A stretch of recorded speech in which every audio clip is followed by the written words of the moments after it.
본문 말씀은요, 세례 요한의 출생 이야기 중 전반부에 해당합니다. 여러분 여기서부터 즉 그러니까 서문이라고 할 수 있는 4절까지 빼고 5절부터 80절까지 굉장히 긴 말씀이 누구를 말해주기 위하여 기록된 것으로 보이느냐 물으시면 세례 요한이라고 대답을 하실 겁니다. 그렇죠. 사복음서 중에 유일한 기록입니다. 세례 요한의 출생 이야기. 그리고 누가복음 1장에 보면 다른 복음서와 좀 다르게 세례 요한의 출생을 길게 기록하고 있는데 또 다른 특징이 뭐냐 하면 세례 요한의 부모 이야기도 길다는 겁니다. 이게 다른 복음서와 다른 특징입니다. 다르게 말하면 예수 그리스도를 말하기 전에 예수 그리스도를 예비한 자의 이야기가 길게 기록되어 있다 이 말입니다. 다른 복음서보다 세례 요한 이야기가 많은데 출생 이야기가 이렇게 길고 출생 다음에 세례 요한의 사역 이야기는 생각보다 길지 아니합니다. 그러니까 출생 이야기 더 길어요. 근데 이 출생 이야기가 긴데 그 대부분은 또 부모 이야기입니다. 자, 정리를 해볼까요? 다른 복음서에 세례 요한 이야기가 없는 복음서가 있어요. 그러니까는 요한의 이 앞부분 출생 이야기가 없는 부분이 있어요.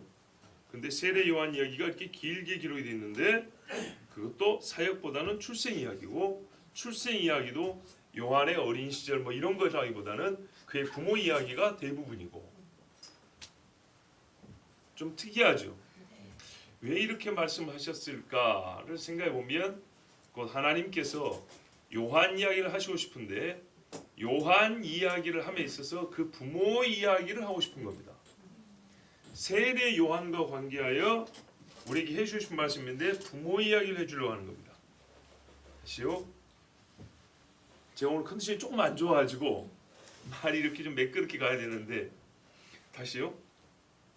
예수님을 말하는 게 복음서인데 이 복음을 말하기 앞서서 복음을 예비한 자 이야기를 하나님이 말씀해 주고 있어요. 근데 복음을 예비한 자의 이야기를 하려면 직접적으로 예비한 이야기를 해야 되는데 누가 보면은 이 사람의 출생한 이야기가 이렇게 길게 나와 있어요. 그 출생한 이야기 중에서도 본인 요한이 아니라 그 부모 얘기가 또 훨씬 더 길게 나와 있어요. 그러니까는 의문에 의문이 붙는다 이 말입니다. 그것은 하나님의 분명히 뭔가 뜻이 있었을 것인데 그 뜻을 알아보는 것이 오늘 우리가 말씀을 읽은 목적이고 하나님 주시는 말씀의 내용입니다. 자, 여러분 이 세례 요한의 탄생 사건에 보면 하나님의 권능, 기적이죠. 또 섭리, 그러니까 누군가를 통하여 예수의 복음을 듣게 하시는 이 구속의 섭리가 초점이 맞춰져 있는데 그걸 또 좀 세밀하게 보면 선택입니다. 누구를? 은혜의 기적. 또 세례 요한의 성령의 임재가 있고 그를 광야로 보내시고 예수님을 맞을 준비를 하게 하는 이 사역까지. 하나님의 백성 안에서는 또한 순종이 있고 또 어떤 이들은 불신이 있고 메시아를 바라는 소망이 있고 그것을 이루시는 참 다양한 진리의 내용들이 잘 이렇게 이 안에 들어 있습니다. 그 중에 우리가 오늘 보고 싶은 것은 앞서 말씀드린 대로 놀랍게도 요한의 탄생 이야기가 이렇게 긴데 그 중에도 부모 이야기가 훨씬 더 길다. 대부분이다. 그렇다면 하나님께서 다른 복음서와 달리 이 사가랴와 엘리사벳이라는 요한의 부모를 통하여 우리에게 주시고자 하는 말씀이 무엇인가를 우리가 집중해 보는 것이 맞다입니다. 비교하자면 복음서의 뒷부분에 보면 향유 부은 여인 이야기가 나옵니다. 그리고 이 복음이 증거될 때마다 향유 부은 여인을 꼭 말하라 증거하라 그런 것처럼 복음이 시작될 때마다 마치 세례 요한 이야기를 꼭 해라 하는 것처럼 사복음서마다 요한 이야기가 꼭 나와 있는데 특별히 누가 보면 이것이 더 강조되어 있으니 우리가 다른 복음서 읽을 때보다 훨씬 더 강조하여 이 말씀을 읽어야 되겠습니다. 5절에 보면 유대 헤롯 때 구체적으로 다 말하지 않아도 아시죠? 헤롯 대왕 때입니다. 아비야 계열의 반열에 사가랴라는 제사장이 있었는데 부인도 레위 사람 아론의 딸이죠. 제사장 집안 여자입니다. 이름은 엘리사벳이라 그랬습니다. 참 재밌습니다. 여러분, 세례 요한이 엘리야의 사역을 감당했다 그랬습니다. 엘리야 부모 아십니까? 엘리야 어디 지파 사람이에요? 모르시죠? 그래서 특이하다는 겁니다. 엘리야의 사역을 감당하는데 엘리야는요 디셉 사람 엘리야 이거 끝입니다. 낙타 토론 입고 메뚜기와 석청 먹더라 털이 많은 사람이다 이게 끝입니다. 엘리야의 사역을 감당하는데 엘리야는 부모도 모르고 어느 지파인지도 몰라요. 디셉이 어딘지도 정확히 몰라요. 근데 이 요한은요 정말 비교해 보면 같은 엘리야와 사역이 비슷한데도 불구하고 그에게는 출신 지파와 족보와 계열 너무 자세히 기록되어 있어요. 그 부모가 누군지에 대해서. 자, 여러 출생 기사들을 보면 부모가 되게 나와 있는데요. 그 출생 기사가 기록된 사람들은 다 당대의 구원의 역할을 감당하는 사람들이라 그랬습니다. 그 중에서도 세례 요한의 부모가 뭐랄까요? 자세히 기록된 편에 속합니다. 어떤 의미에서 그러냐? 신앙이 있었어요. 그러니까 다른 부모들은 어느 지파 사람이다, 뭐 농사 짓는 사람이다, 뭐 하다가 천사 만났다 이런 경우가 들어 있는데 세례 요한은 그 집의 족보뿐만 아니라 뭔 일을 하고 있느냐 넘어서 그 사람들의 신앙에 대해서 명시적으로 기록해둔 그런 분들입니다. 한나도 신앙이 나와 있지만 명시적으로 한나가 신앙이 좋더라 어쩌다 이렇게 말 없어요. 그냥 한나의 기도하는 모습을 보고 우리가 좋다 이렇게 말을 하는 것이죠. 자, 이 아비야가 누구냐면 지난 성탄절 앞서 24일 날 말씀 설교할 때 전해드렸는데 다윗 시대에 제사장을 24반으로 나눴습니다. 그래서 반차라고 그러죠. 아론의 아들 넷이 있는데 나답과 아비후가 죽었고 셋째 넷째 엘르아살과 이다말이 남았어요. 근데 다윗 때 보니까 엘르아살 집에 아들이 많고 이다말 집에 아들이 적어요. 그래서 엘르아살 집에 16명, 이다말 집에 8명 이런 식으로 돌아서 24반을 나눈 거예요. 그리고 이 엘르아살 밑에서 누가 나오냐면 사독 제사장이 나옵니다. 사독 계열. 이 이다말 쪽에서 누가 나오냐면 엘리 집안의 자식들. 요 집이 나옵니다. 그래서 이 두 집안을 나눠 가지고 제사장 이 사명을 한 주씩 돌아가면서 했어요. 24주를 돌아가면서 이렇게 1년에 한 2번 또는 절기 때에서 한 3번, 4번 이렇게 해가지고 같이 사역을 하게 했는데 그때 8번째 주간에 해당되는 사람이 사독 집안이라는지 아마 사독 집안을 보이는데요. 아비야입니다. 역대상 24장 10절을 보면 8째는 아비야요 이렇게 돼 있어요. 8주째. 그래서 우리가 세례 요한의 출생 시기와 예수님의 출생 시기를 짐작할 수 있다는 겁니다. 6월절부터 시작을 하기 때문에 6월절 아비월 14일이 첫날입니다. 새해 첫 달이 시작합니다. 그렇기 때문에 3월 중순에 6월절이란 말이에요. 그리고 8주가 지나면 5월쯤 되죠. 그렇죠.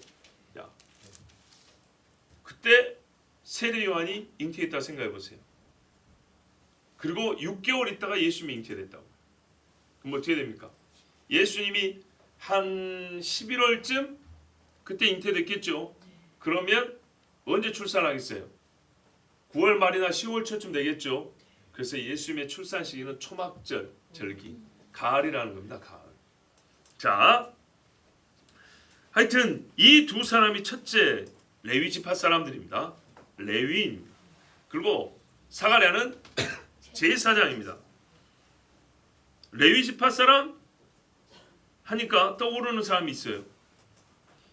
누구냐면 모세의 부모입니다. 자, 애굽에 이스라엘이 갇혀서 어두울 때 정말 이제는 끝인가 싶을 때 하나님께서 모세를 보내셨는데 그 모세의 부모가 다 레위 사람들입니다. 놀랍죠? 아므람과 요게벳입니다. 요게벳이 족보로는 고모예요, 고모. 근데 아므람이 고모랑 결혼했어요. 그러니까 이제 나이가 많은 고모는 아니었을 거고 비슷한 나이였을 거예요. 그래서 아이를 낳는데 성경에 보면 출애굽기 2장에 보면 애가 잘생겼더라 이렇게 돼 있는 거예요. 애가 잘생겨서 숨겼다 그랬어요. 근데 이게 참 희한하죠. 자기 눈에 안 이쁜 애가 어디 있어요? 그죠? 근데 사도행전이라든지 히브리서에 보면 뭐라 하냐면 믿음으로 애를 3개월 동안 길렀다 돼 있고 애를 보니까 하나님 보시기에 아름다운 아이임을 보고 이렇게 돼 있어요. 좀 특이하죠. 그러니까는 부모로서만 애를 봤더니 이쁘다는 얘기가 아니고 하나님 보시기에 우리 창조되었을 때 하나님 보시기에 좋았더라 그랬죠. 그것처럼 아이가 보였다는 거예요. 뭐 엄마 아빠가 억지 부린 게 아니고 뭔가 영감이 있었다는 얘기예요. 자, 이 말이 무슨 말이냐면 원문에 따르면은 그때 모세가 났는데 하나님 보시기에 아름다운지라 하고 사도행전 7장 20절에 스데반이 이스라엘 역사를 읊으면서 모세 얘기를 할 때 그렇게 말해요. 그때 모세가 났는데 하나님 보시기에 아름다운 아이임을 그 부모가 보고 숨겼다 이렇게 돼 있어요. 자, 그러면은 그때란 말은 무슨 말이냐면 출산 기한이 됐다는 말이 아니고 하나님이 정한 너희가 애굽에서 나갈 때가 가까웠다는 그때가 이르렀다는 걸 안다는 거예요. 근데 여러분 모세가 80세가 되어서 출애굽했으니까 아직 80년 남았거든요. 그래요. 우리가 마지막 때 하는 게 1년 남겨놓고 하는 말이 아니에요. 80년이 남았지만 이제 하나님께서 부르실 때가 됐구나 하고 근데 이 아이가 그 일에 쓰임을 받을 거라는 것을 부모가 봤다는 거예요. 그래서 부모의 사명은 뭐냐면 당장 나일강에 버려야 되잖아요. 그런데 붙들고 있었다는 얘기입니다. 그래서 성경에 모세 얘기를 여러 번 하는데 그 부모가 하나님 보시기에 아름다운 아이임을 알고 또 그 아이가 잘생긴 아이인 줄 알고 이런 식으로 말하는 거예요. 또 그때에 아이를 낳았다. 이렇게 뭔가 이렇게 찍어서 우리로 하여금 주목하게 만드는 그런 표현을 씁니다. 자, 그러면서 히브리서에 뭐냐면 이 부모가 믿음이 있었다 그랬어요. 믿음이 있어서. 근데 뭐 했죠? 믿음이 있어서? 나일강에 어떻게 했어요? 그렇죠. 정말 대답자세요. 버린 게 아니에요. 나일강에 갈대를 엮어서 그 위에 애를 얹어가지고 떠나 보냈다 이렇게 돼 있어요. 자, 이거는 아주 중요한 사건입니다. 3개월 기르다가 아우 더 이상 못 숨기겠다면 어떻게 해야 되죠? 버리는 겁니다. 강물에 퉁덩 던지는 겁니다. 그런데 보세요. 갈대 상자를 엮어다가 애를 그 위에도 눕히고 떠나보냈다 했어요. 그 다음 어떻게 했죠? 그 누이가 따라가서 어떻게 되는가 보았다 이렇게 돼 있어요. 만약에 강물에 던졌으면 혹시 여기서 누나이신 분들 내 동생이 강물에 빠져 던져졌는데 그거 짐승이 어떻게 찢어먹는가 보고 계실 분 없죠? 뭔 말인지 아시겠죠? 예, 죽으라고 던진 게 아니에요. 내가 집에서 기를 수 없지만 하나님께서 분명히 영감을 주셔서 우리는 이 아이가 하나님의 구원사에게 쓰임받을 줄 압니다. 그러나 방법은 우리가 모르고 그 일을 할 능력은 우리에게 없기 때문에 하나님께 맡깁니다라는 믿음의 표현입니다. 거기서 이 부모가 나일강에 던져서 당장 아그밥이 되고 물고기밥이 돼야 되는데 갈대상자에 엮었고 누이가 몇 살 더 많은지 모르지만 누이가 쫓아가면서 그걸 봤다는 거예요. 어떻게 되는가 보자. 이것은 동생이 물고기밥이 되는 그 비참한 지경을 보자라는 것이 아니고 이 아이를 하나님이 어떻게 건지는가를 보려고 하고 그 소녀가 따라간 것이지. 엄마 보니까 악어가 우리 동생 배를 그냥 꽉 보니까 창자가 펑 터졌어요. 이거 보고 보고하려고 어린 누나가 따라한 거 아니란 말이죠. 아시겠죠? 아이를 던진 게 아니고 아이를 살리기 위하여서 하나님 손에 진짜 이게 맡겨드린 거예요. 주님 손에 맡겨드리네. 이게 진짜 모세의 부모가 한 거예요. 그래서 믿음이라고 말하는 거예요. 아니 믿음이 있었으면 집에서 10달, 3살, 5살까지 키워야지. 아니죠. 진짜 하나님 손에 맡긴 거예요. 강물에 놓여진 아기 어떻게 될지 누가 압니까? 그 살냄새 맡고 짐승들이 금방 달려올 텐데 하나님의 구원의 손이 그보다 빠른 것을 믿었기 때문에 보낸 것입니다. 자, 왜 이 사람이 떠오르냐 하면 이 두 사람의 영감을 말하는 거예요. 성경에 있었습니까? 선지자가 와서 말해 주었습니까? 아닙니다. 이 사람들이 알고 있는 거 뭐냐면 조상이 해준 이야기입니다. 때가 되면 너희의 부르짖음을 듣고 하나님께서 너희를 이끌어내시리라. 그리고 그 종을 보내신다는 말을 믿었기 때문에 모세의 부모는 이 아이가 하나님 신 감동에 따라 누구 와서 귀띔 해주는 게 아니에요. 하나님 신 감동에 따라 우와 하나님이 쓰실 만한 아이구나 라고 생각했다 이 말입니다. 자, 이와 같이 믿음 있는 자들에게 하나님께서 모세를 보내셨고 그들이 믿음의 행위로 모세를 물에 떠나보냈고 그 결과 애굽의 공주의 손에 들어가 모세는 길러지게 되었습니다.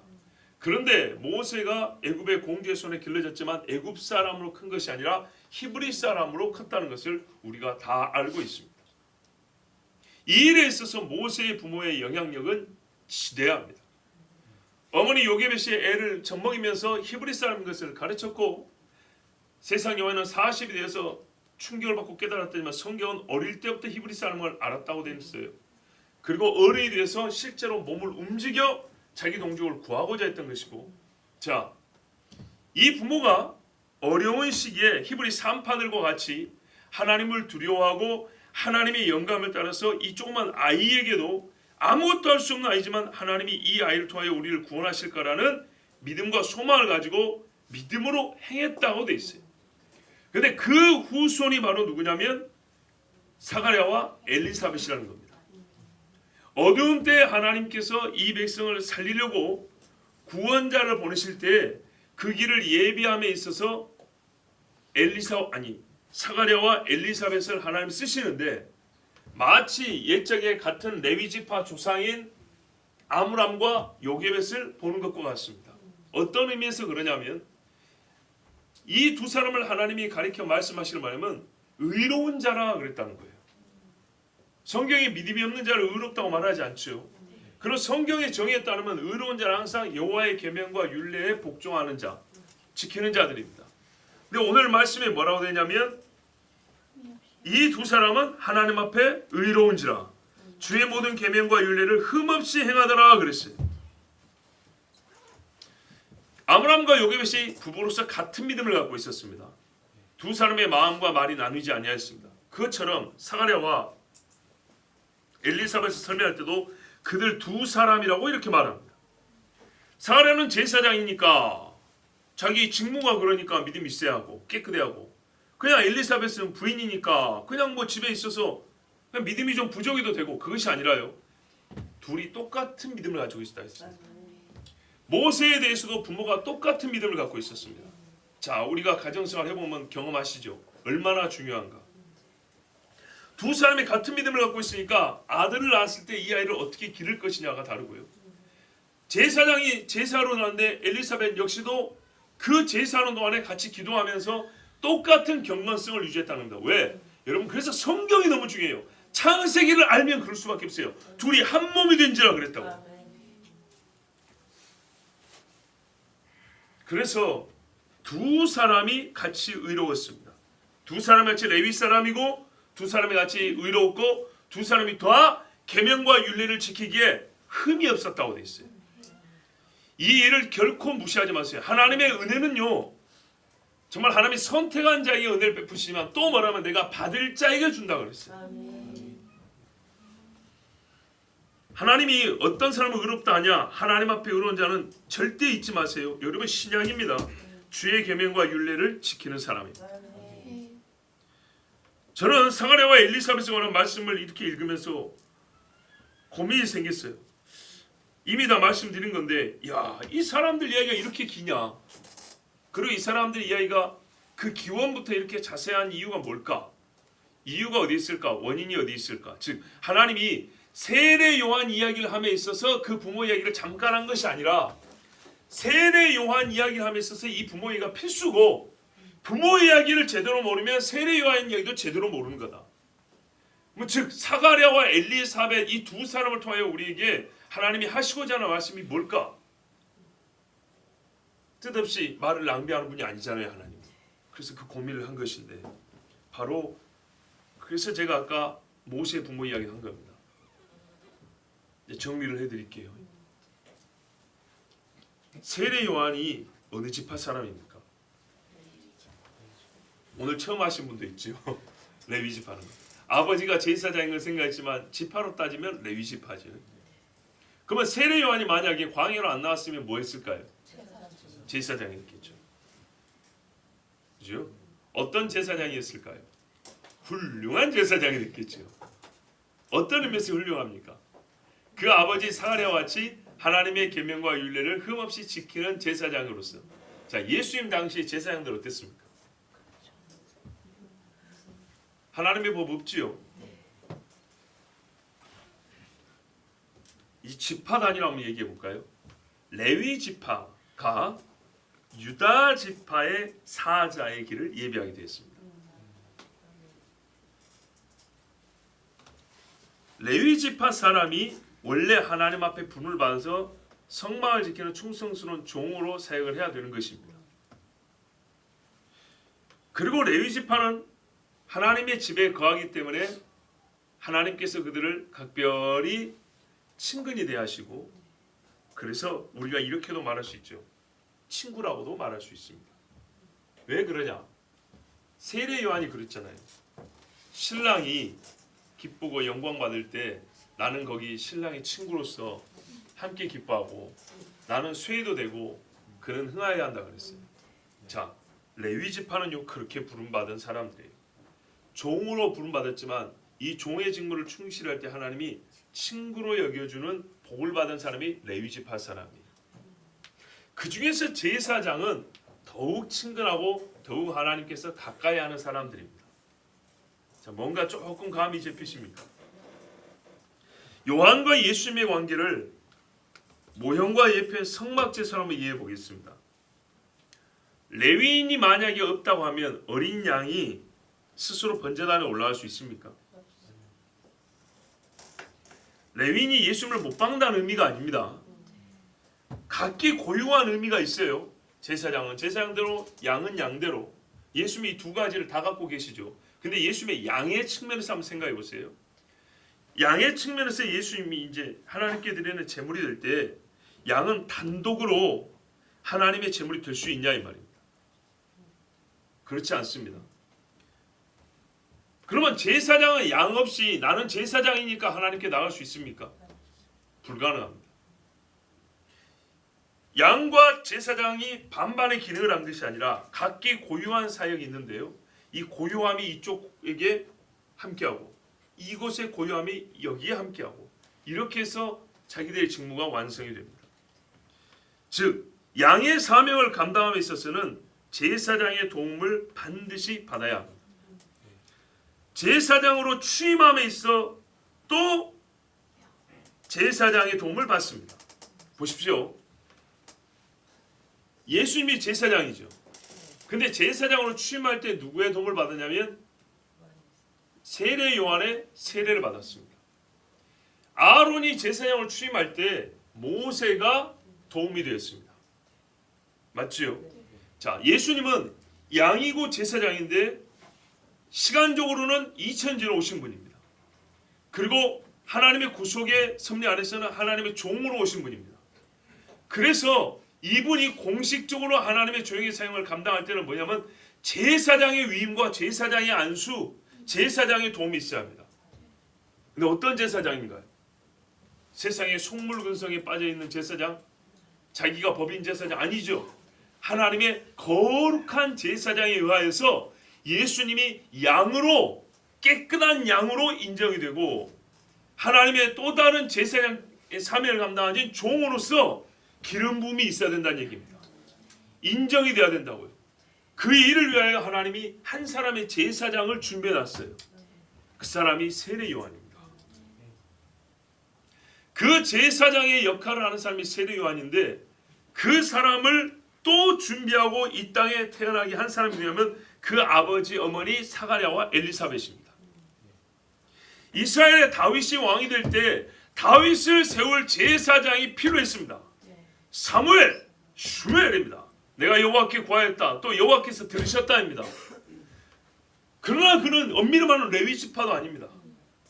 그러나 레위 지파가 들어왔을 때 제사장이 있어야 하나 레위 지파가 들어왔을 때는 하나님이 특별한 제사장으로 사무엘을 세우셨습니다. 세울 때 아무나 세운 것이 아니라 기도할 줄도 모르고 자기 속에는 옳은 대로 사는 시대였지만 하나님의 뜻을 구하는 사람, 하나님 앞에 헌신할 줄 아는 어머니의 기도로 태어나고 그 어머니의 신앙 밑에서, 그 아버지의 신앙 밑에서 자란 자를 부르셔서 다윗의 길을 예비하게 하셨단 말입니다. 이 원리가 있습니다. 그래서 우리가 사무엘로부터 봐도 되지만은, 그러나 요한은 제사장 집안이기 때문에 저 모세까지 또 올라간 겁니다. 즉 모세 집과 사무엘 집을 두 개를 같이 보면 세례 요한의 집이 보인다는 얘기입니다. 하나님의 어린 양이 하나님의 참 제사장으로부터 도움을 받습니다. 복음의 내용으로나 드러남의 원리에서나 하나님은 항상 제사장을 사용하십니다. 구약에서 제사를 통하여 복음의 원리를 보여주셨어요. 그죠? 이 땅에 참 복음이 오실 때도 그를 드러나게 하는데 하나님은 제사장을 사용하셨어요. 이때 쓰임받는 제사장은 누구야 하냐? 보세요. 제사장은 레위인 중이죠. 혈통으로 유대인이 아니고 이면의 유대인이어야 되는 것처럼 혈통으로 레위인이 아니라 진짜 레위인이어야 되는 거예요. 참 레위인. 그럼 참 레위인은 어디서 찾습니까? 기준이 뭡니까? 하나님의 말씀에 순종하는 사람. 레위인이 그런 사람들 아닙니까? 레위기 보면 읽기 지루한 하나님의 율법이 쫙 적어져 있잖아요. 그러면 율법서라 그러지 왜 레위기라 그래요? 네? 레위인들에게 주신 말씀이고 레위인을 통하여 지키게 하신 말씀이란 말이에요. 그리고 이 말씀을 지킬 때야 너는 레위인이라고 말할 수 있는 거예요. 우리가 유대인에 대해서 이렇게 많이 집중해갖고 마음에 유대인이 막 하게 돼 있지만 성경에서는 레위인을 잊지 않습니다.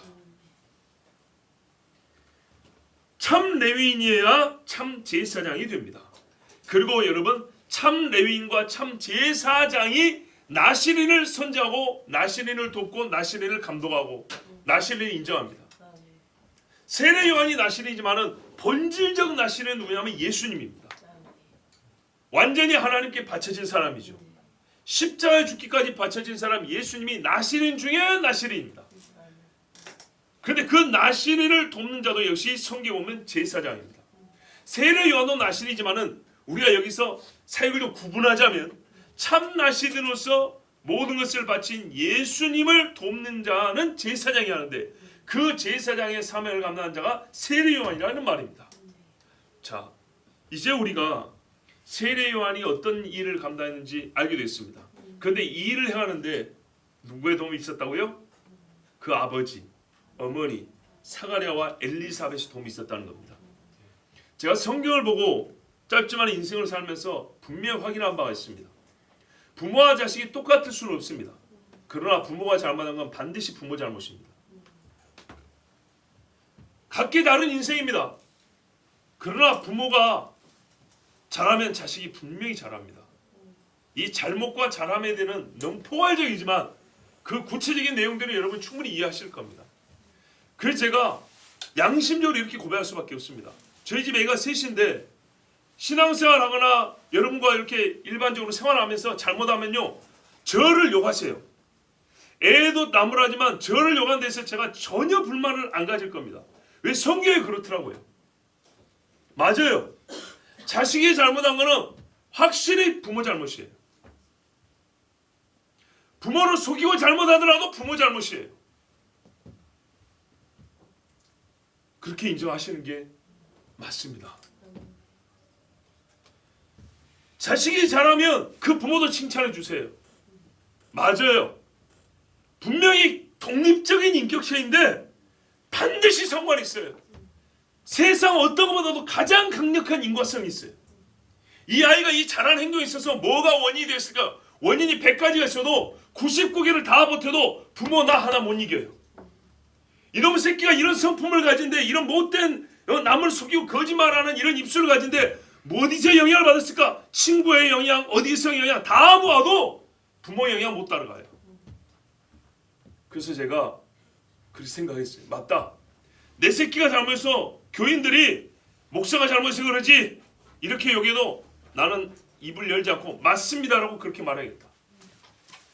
맞더라고요. 부모의 영향보다 큰 건 없어요. 여러분 인정하십니까? 그래요. 성경 읽을 때 부모 자식을 얘기해주면 너무 느슨한 선으로 연결을 지금 우리가 생각하고요. 너무 가는 선으로 연결한다고요. 세례 요한은 사가랴 자식인 거예요. 세례 요한은 어머니 엘리사벳을 배운 거예요. 철저한 겁니다. 이거는. 그럴 듯 말 듯 그럴 듯 말 듯 자식이 그러죠. 꼭 그 부모가 그래요. 꼭 그래요. 절대 속일 수 없어요. 더 나을 수도 있고 못할 수도 있지만 그 근본은 다 부모에게서 옵니다. 자 보세요. 왜 사가랴 얘기를 해줍니까? 왜 엘리사벳 얘기를 했다고 보세요. 애기 못난 사람 열심히 기도하면 자식 준다, 좋은 자식 준다, 그 이야기인가요?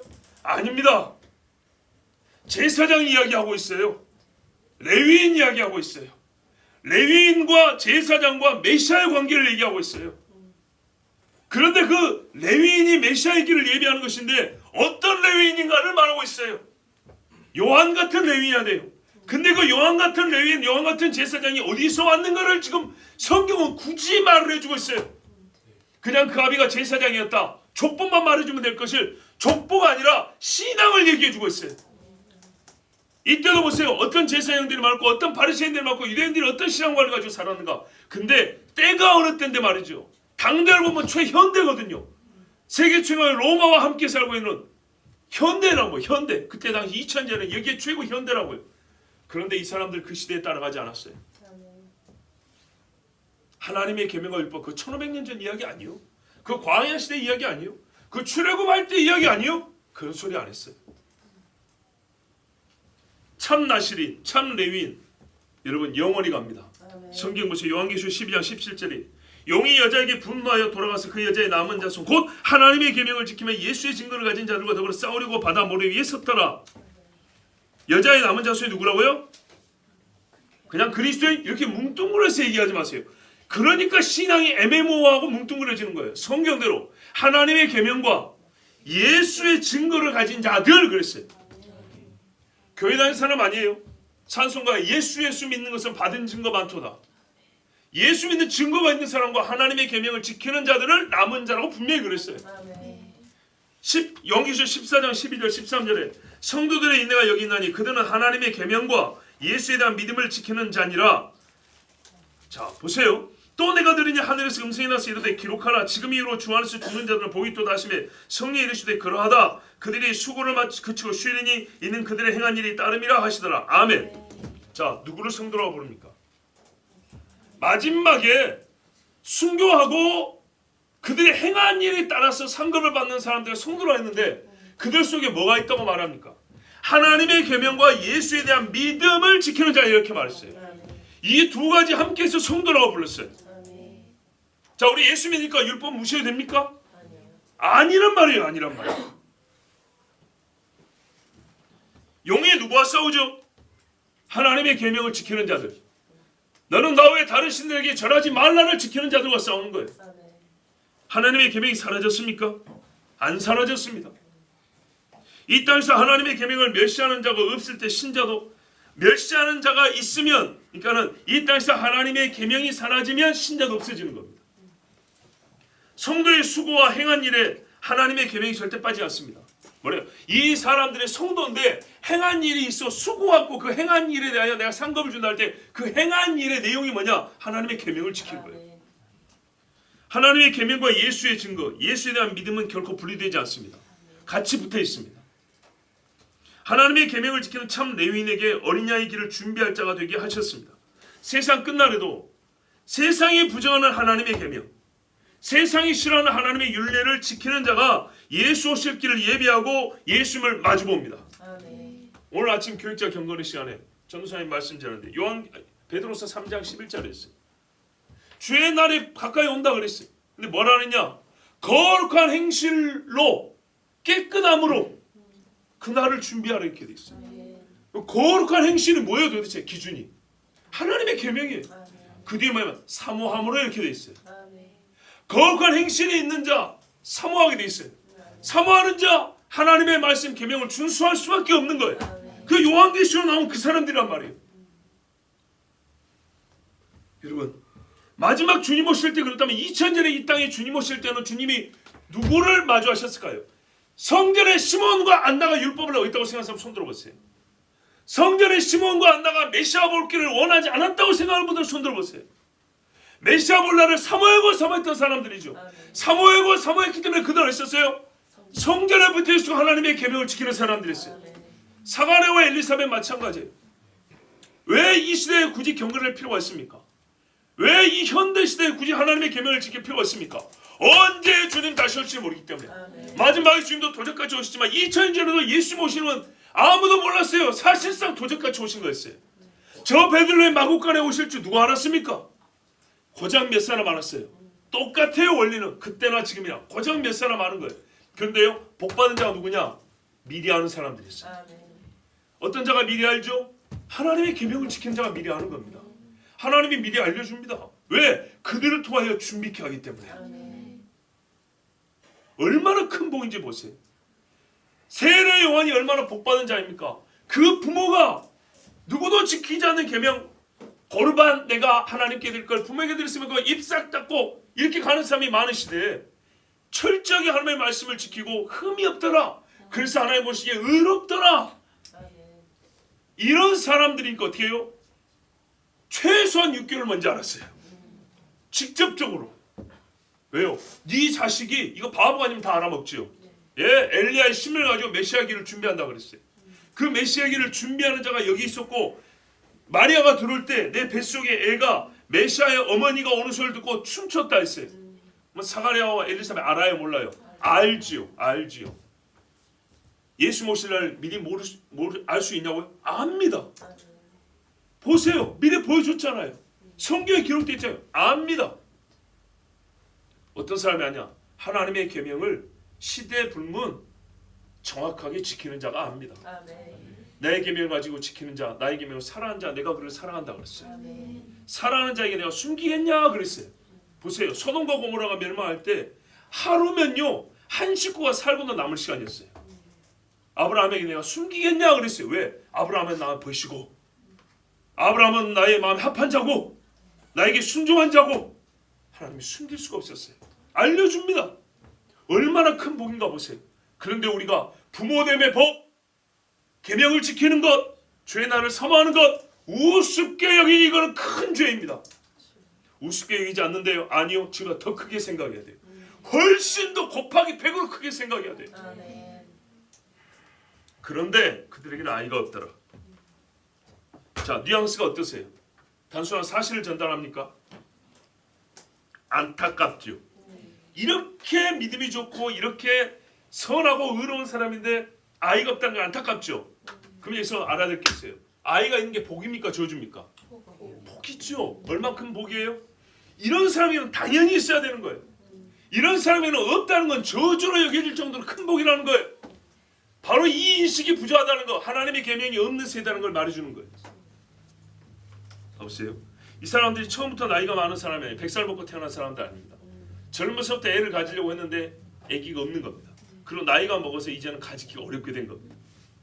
자, 아이가 없다는 사실, 이거 우리가 잘 생각해 봅시다. 괜히 또 상처받지 마시고 좀 시험 들지 마세요. 말씀을 정확히 듣는 게 중요합니다. 그래서 우리가 깨달고 하나님께 기도해야 될 거 아닙니까? 아이가 없다는 사실에 대하여 세상을 어떤 각도로 말하는지, 우리 신앙인들은 어떤 눈을 가지고 말하는지 한번 우리 생각해 볼까요? 근데 그 전에 성경은 항상 아이가 있음과 없음에 대하여 본문이 우리가 어떤 생각을 가져야 되는지를 정해준다는 겁니다. 오늘 같은 경우는 뭐예요? 안타깝다를 반드시 우리가 알게 해줍니다. 오늘 말씀을 읽을 때 이 아이가 없더라 이 말씀을 읽을 때 사람들은요 이렇게 생각할 수 있습니다. 뭐 몇 가지 예를 들어보면 봐라 옛날에도 불임이 많았어. 너무 그렇게 신경 쓸 거 없다. 뭐 특별한 일인 것처럼 생각할 거 없다. 서로 잘 돕고 살면 되지. 이런 위로. 또 다 하나님의 뜻이 있어서 아직 아이가 없는 거야. 때 되면 주시겠지. 봐, 나이 들어서 아이를 주시는 하나님의 권능이 있잖아. 기도하면 주십니다. 다 틀린 말은 아니에요. 다 틀린 말 아니에요. 하지만 뭔가를 놓치고 있어요. 그게 뭐냐? 첫째, 자식을 원하는가? 이건 원하는 사람에게 해당되는 말이에요.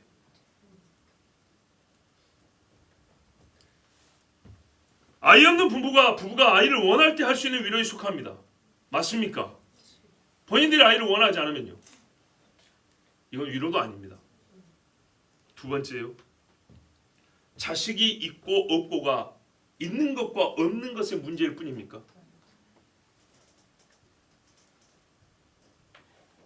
이 세상 사람들의 사고가 어떤지 봐보세요. 자식이 하나님이 주신 태기업이라고 그랬죠. 내가 만든 거예요, 받은 거예요? 받은 거예요. 자식이 있는 부모들도 완전히 회개해야. 건방지게 우리 애기 만들어 볼까? 농담으로도 그딴 식으로 말하는 게 아니에요. 하나님이 주신 주신 기업이라고 했다고요. 기업처럼 하면 더 마음에 와닿죠. 길러보면 알잖아요. 내 생사를 걸잖아요. 최고의 만족과 슬픔이 여기 있잖아요. 내가 가진 집이나 내가 가진 전답이나 내가 가진 건물은 나를 안 닮았어요. 근데 요놈들은 나를 닮았단 말이죠. 얼마나 좋고 행복합니까? 하나님이 주신 태의 기업인데 지들이 돈 주고 물건 사는 것처럼 생각하는 기독교인들도 엄청나게 많아요. 반성경적인 사고예요. 이와 같은 사고가 부재한 채 아이를 갖고 싶어하거나 갖고 싶어하지 않는 사람들이 많습니다. 아이가 없다는 사실에 성경이 늘 동일한 어조로 안타까이 말하고 있음을 기억하십시오. 아이가 있음이 어떤 의미인지에 대하여 깊이 생각하는 세대가 되어야 합니다. 이제 사가랴나 엘리사벳은 신혼을 즐긴다느니 몇 년 후 임신 계획을 가졌다느니 하는 마음을 갖지는 않았을 것입니다. 그것은 성경적 사고가 아니기 때문입니다. 경건한 자들이 주의 계명과 율례에 흠이 없다는 자들이 그렇게 할 수가 없습니다. 왜? 창세기 1장에 생육하고 번성하고 땅에 충만하라가 명령이기 때문입니다. 아멘. 복이면서 명령인데 내가 시기를 정하고 양을 정하고 성별을 정하고 낳을까 안 낳을까, 더 나가서 가질까 말까, 언어의 격이 탁팍 떨어져 버린다고요. 하나님 주신 복이요 명령이요 태기업이다라는 성경적 단어와 개념이 있음에도 하나님이 주신 언어는 싹 버려버리고 세상이 준 언어를 넣어가지고 자식에 대하여 정의를 내리고 출산에 대하여 정함을 가지고, 이 자체가 죄인 겁니다.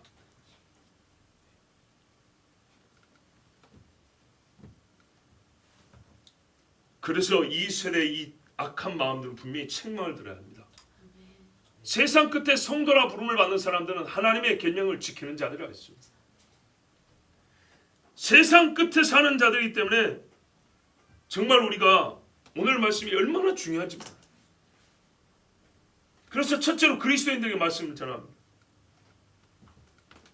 나는 살면서 생존의 복을 받았다. 나는 지식을 쌓는 복도 받았다. 세상에서 어느 정도 성공하는 복도 받았다. 거기다가 예수 믿는 복도 받았다. 사명이 뭔지 깨닫고 열심히 헌신하는 복도 받았다. 근데 자식이 없다.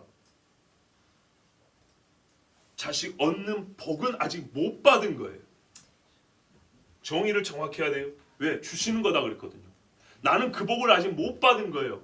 내가 아이를 안 갖는 게 아니라 하나님이 주시는 복을 못 받은 거예요. 창세기 1장의 복은 못 받고 저기 선지서의 복은 받고 복음서의 복은 받고 시편의 복은 받은 거예요.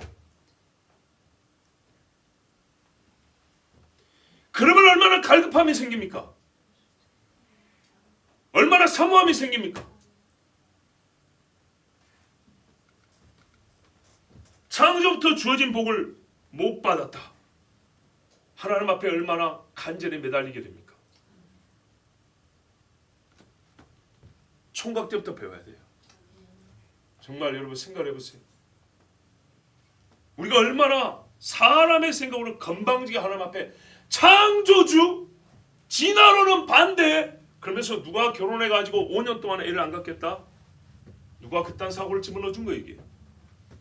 병원에 가면 요즘 뭐 실험검사 해주는데 누가 그런 썩어 빠진 사고를 집어넣어줍니까?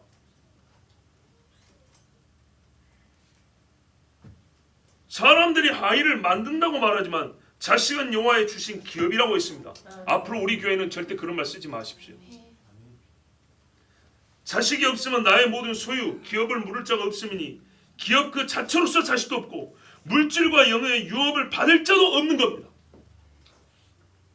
압살롬도 자기 아버지를 반역한 사람이지만서도 자식 없음을 탄식하며 비를 하나 세고 죽었다 그랬어요. 그 가치와 복됨을 알지 못하고 때를 자고 방법을 자고 어떤 일 아예 관심도 없는 것은 사람이 하나님의 주권을 행사하려 함입니다. 하나님이 준다는 건데 안 받겠다는 것은 하나님의 주권을 누르고 내가 주권 행사하겠다는 것이지 무엇입니까? 모세에게 애굽으로 가라 했더니 나는 못 갑니다 했을 때 뭐가 부딪히는 겁니까? 하나님의 주권과 모세의 자기 결정에 부딪히는 거죠. 하나님이 어떻게 했어요? 이해해주고 넘어갔습니까? 불을 뿜었어요. 불을. 하나님의 은총을 알지 못하는 겁니다. 은총 중에 제일 큰 것을 알지 못한 겁니다. 하나님께서 주시고자 하는 것은 받으려 하지 않고 지가 원하는 것은 얻겠다는 오만 방자한 생각을 갖고 있는 겁니다. 하나님이 성경에 보면 주겠다는 거 써놓은 것이 얼마나 많은데 그거는 나중에 받겠다 안 받아도 됩니다 하고 내가 세상 친구들을 보니까 세상 친구들은 빼기 500만 원짜리인데 나도 한번 주세요. 이걸로 2년을 기도해요. 여러분 하나님이 주겠다는 것을 빠짐없이 받기를 기도하세요. 하나님이 주겠다는 것은 기도도 안 하고 하나님이 안 주겠다는 것은 받겠다고 세상 사람들이 갖고 있으니까 받겠다고 막 달달 볶지 말고 하나님의 계명과 예수의 증거를 가진 자들이니라.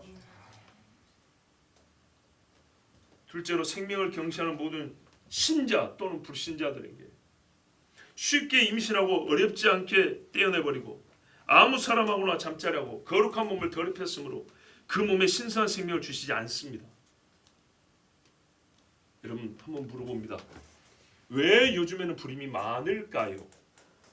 여러분 한번 대답을 해보십시오. 사회적인 이슈에 관심을 갖고 대답 잘 하시죠. 그러면 이 문제도 한번 생각을 해보세요. 출산율이 저조해서 젊은이들이 없고 아이가 없고 노령화 사회가 된다고 그렇게 걱정하는데 그럼 원인 분석을 한번 해보세요. 왜 젊은 사람들이 애를 못 가질까요? 안 낳는다 어쩐다 그러지만은 분명히 임신율 자체가 많이 떨어졌습니다. 왜 그렇다고 생각하십니까? 영양이 부족합니까? 생활고가 그렇게 심합니까? 옛날같이? 아니죠. 생활고는 옛날이나 지금 있는데요. 옛날 엄마들은요. 저기 달동네 연탄 갖고 가서 불 떼고 살면서도 장작떼고 살면서도 10명씩 낳았단 말이죠. 오늘 벌어 오늘 먹고 사는데도 판자춤 하면 대여섯 명 애들이 우글우글 한단 말이죠. 생활고요? 아니요. 작은 생활고를 더 크게 여기는 사람들이죠. 조금만 힘들어도 많이 힘들 것처럼 여기는 정말 어리광 피우는 세대인 것이죠. 객관적으로 볼 때 옛날에 더 힘들었어요. 뜨거운 물이 어디 나옵니까? 뜨거운 물이. 자, 그런데요. 왜 출산율이 적을까요? 신앙인답게 생각을 해보세요. 죄와 상관이 있습니까? 없습니까? 있죠. 죄가 있으면 너희 땅도 곡식은 안 된다 그랬어요. 맞습니까? 야곱이 하나님 앞에 기도하니까 야곱의 양에는 낙태하는 애기도 없고 교매하면 전부 다 토실토실 건강한 새끼들이 낳았다 그랬어요. 성경대로입니다. 많은 죄의 결과입니다. 분명히 부인할 수 없습니다. 수많은 죄로 말미암아 애를 못 갖는 것이지 우리가 하나님 앞에 의롭고 잘하고 있는데 제3의 원인 때문에 애가 없는 것은 아닙니다. 여러분 우리가 이렇게 기도합니다. 질그릇 같은 나에게 더러운 나에게 하나님이 사명을 주셨습니다. 이런 말은 잘하죠. 그것도 이런 경우도 하죠. 네가 깨끗해야 하나님이 사명도 주고 네가 정결해야 하나님이 복도 주지. 그러죠. 복 중에 복이 뭐예요? 생명이 생명. 그런데요. 왜 우리가 자식에 대해서는 그런 생각을 못할까요? 왜 자식에 대해서는 우리가 다른 복을 받을 때는 야 하나님 앞에 이 복을 받으려면 앞으로 일주일 동안 금식하고 우리 식구들 뭐 조심하고 이런 말도 잘해요. 예? 선교 나가기 위해서도 막 조심하고 이거 다 잘해요. 근데 자녀를 얻기 위하여 자녀를 기르기 위해서는 조심하는 게 어디 얼마나 됩니까?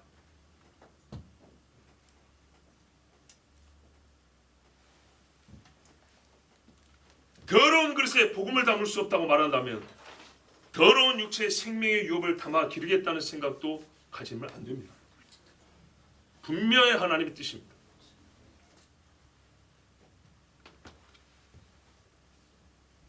하나님과 부모와 자식은 가장 강한 인과관계로 엮여져 있다 했습니다. 우리가 영성이 머리카락부터 발끝까지 미친다면 가장 중요한 일의 영성의 작용은 가장 힘있게 나타날 것인데 우리 몸의 씨에 영성이 가장 강하게 역사하는 거라고 말할 수도 있습니다.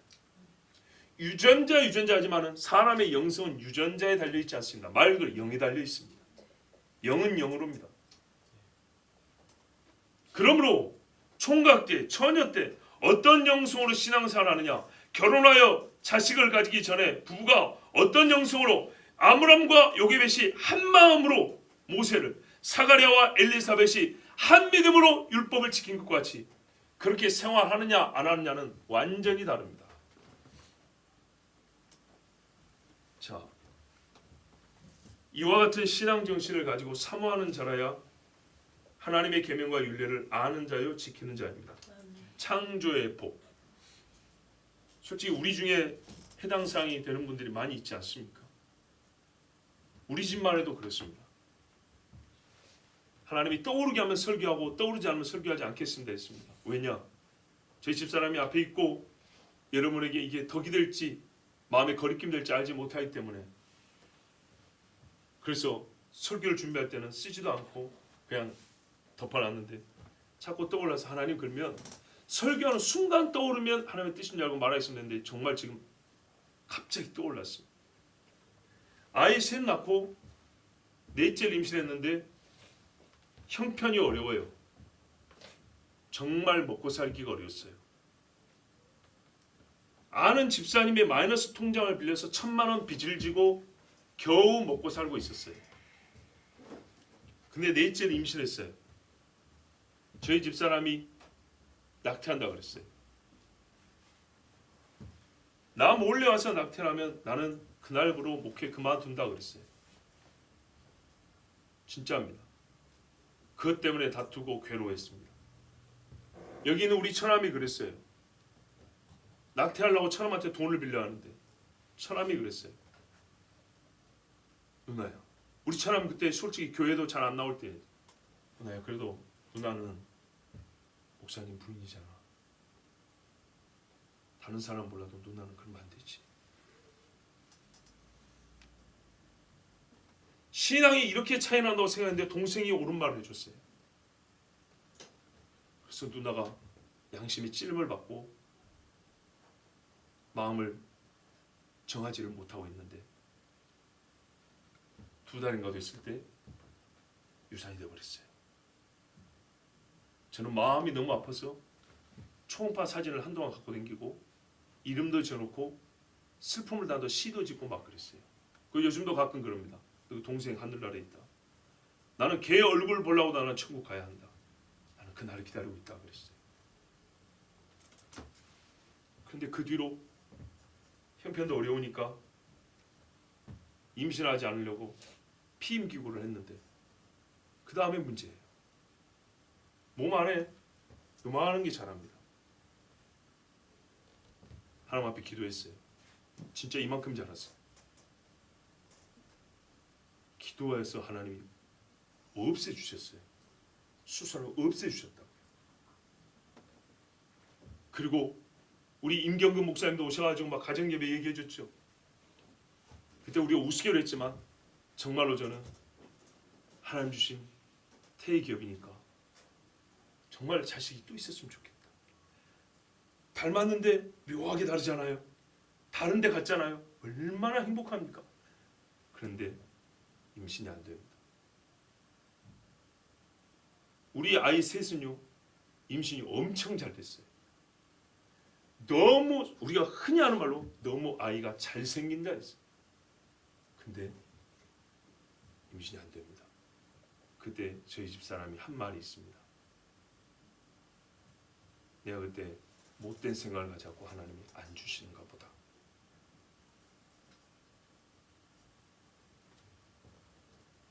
낙태한 것 아니고 하나님이 유산했다. 내 마음이 선하지 못하니 하나님이 데려가 버리고 내 마음이 악하니 하나님이 그 뒤로는 안 되겠다, 너는 걸 안 주신가 보다 하고 본인 입으로 고백을 합니다.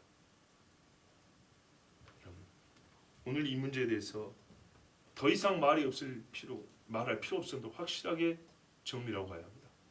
성경은 태의 기업이라고 했고 이 자식을 생육하고 번성하고 땅에 충만하라 하시면서 명령으로 준 거예요.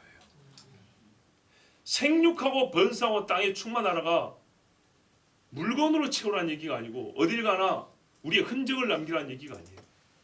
하나님 주신 자녀를 얘기하는 거예요. 얼마나 귀한가 보십시오. 세상에 이보다 귀한 것이 어디 있습니까? 여러분 정말로 나에게 있어서 자식보다 귀한 게 있으면 말을 해보세요. 그 귀한 것을 하나님이 주겠다는데 사람은 싫다고 하니 이것이 어디 된 것입니까? 기독교인이고 예수를 믿고 성경을 믿는다 하면서도 오만 핑계를 다대면서 나는 실소이다를 말하고 있으니 과연 그의 신앙은 어디서 난 것입니까? 여러분 제가 복중에서 끄트머리 있는 복을 얘기한 게 아니고 첫 번째 복을 얘기하고 있는 겁니다. 그러므로 끄트머리를 사는 사람일수록 말씀이 처음으로 돌아야 되고 처음 말씀을 철저하게 믿고 지켜야 합니다. 그런 사람들이기 때문에 예수님이 도적같이 오실 때 하나님이 사가랴와 엘리사벳을 부르셨어요. 하나님의 말씀에 계명에 흠이 없더라. 온전한 사람. 그래서 그들에게는 뭐예요? 자식을 줄 때 자식의 의미를 알아요. 이런 사람이라야 어떤 말 할 수 있어요? 하나님이 섭리가 있어서 때를 정하신가 이렇게 말하는 것이지. 원함도 없고 사모함도 없고 믿음도 없고 순종도 없는데 아무 때라도 우리끼리 별로 그렇게 자식이 귀한 줄 모르니까 그냥 편한 기독교적 위로로 하나님의 뜻이 있겠지. 제발 하나님의 이름을 망령되 일컫지 마세요.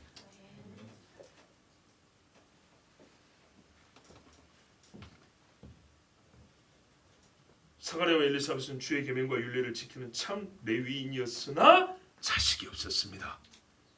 이래야 말이 어울리는 거예요. 참 레위인이고 진실한 제사장이었으나 마땅한 복인 자식이 없었던 거예요. 그러니 안타까워지는 거고 그러니 거기서 하나님의 섭리가 있구나 우리가 생각할 수 있는 거예요. 그래서 하나님의 뜻이 두 사람에게 더 분명하게 보여졌습니다. 왜 이 사람들에게 세례요한을 보내주셨는지. 그들은 그 뜻을 역시 거스름없이 수행했습니다.